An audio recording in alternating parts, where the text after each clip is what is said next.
Majina naitwa Anne Lanoi Jirongo. Mimi ndio ninaishi hapa Nairobi. Asanteni sana, nashukuru governor kwa kuja na mdogo wake na hao wengine wote ambao wametembea na yeye kwa kuja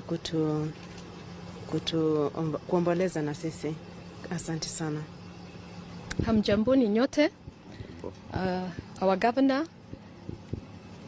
Mheshimiwa Savula, Mheshimiwa Innocent Mugabe, tumeshukuru sana. Mimi naitwa Christine Okabi Jirongo, ninakaa pande ya Trans Nzoia Kitale. Tunarudisha shukurani kwa kuja kutushika kamba. We're very encouraged when we see you coming around and consoling with us. Thank you very much and God bless you. Governor wetu pamoja na deputy wake, MP wa Likuyani, our very able chairman, na wote wale wali accompany governor